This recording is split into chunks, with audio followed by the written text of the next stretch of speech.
technically, oh, 100%. But the thing is that it's, let me word it the right way and not get in trouble. The partnership arrangements that we're starting with, the first ones, are only not being talked about now because there are things that have to be done on their side.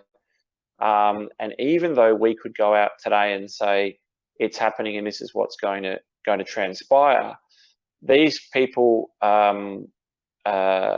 governments have a lot of bureaucratic red tape and they have to get things signed off, and they have things like, I think governments invent stuff like, oh, it's Christmas, it's Ramadan, it's Easter, it's there's a lot of these little prolonged periods of action, but they also have diligence that they have to go through and make sure that whoever they're working with is vetted and all the rest of it. So we've got through all of that type of stuff.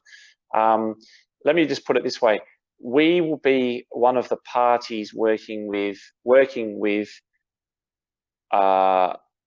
a government to, in the first instance, to produce digital items for this government, which will lead to other governments on the back of that asking or working with us to produce more digital items for them.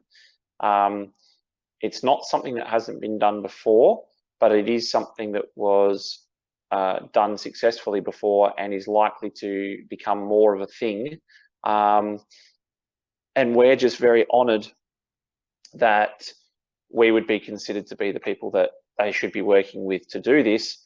And I think that it's due to the fact that COGS, the feedback that we've been given, this is not us, the feedback that we've been given is we didn't go out and shill the hell out of COGS.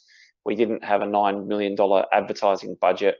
We didn't try and oversell anything. We got criticised in the lead up to the fact that we hadn't done enough advertising and marketing, and that we had screwed up everything because we'd done a 3-hour open window, which is just stupid. We'd done everything against the book and the wrong way. But people don't understand. We work on data. We look at numbers. We look at what works. We understand the formulas. We understand why people react to certain things. And what we said was, and what was very important for us, and people need to understand this very clearly, we wanted the product to speak for itself. If we go out and do a massive shill campaign in this space, you're selling the shill, and the product is almost surely never going to live up to the levels of shilling that people do. So what we'd rather do is say, we like it when someone comes back to us and says, imagine how many COGS you would have sold if you had have marketed it better. Imagine how many COGS, but you know what? If you'd sold more COGS, they wouldn't be scarce anymore and they wouldn't be doing as well as they are. So the fact is, we think about everything extremely clearly and carefully before we roll this stuff out. But now what we've proven is there is a product market fit for COGS. It's the number one by a mile on wax. And we've done the least promotion out of everybody. We did the least shilling about it. We went on the least shows and talks and publications and all the rest of it out of it.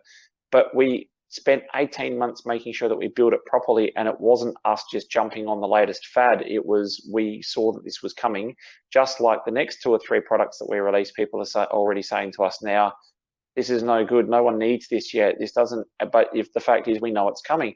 So we always want to be just 1 or 2 steps ahead of the curve, and by the time we finish building, which always takes us a little longer than we'd like, that we've got a product that's robust, great quality, and it's on the market at the time when everyone else is saying we should copy them or build that, but they don't have the time to do it, to still capitalize.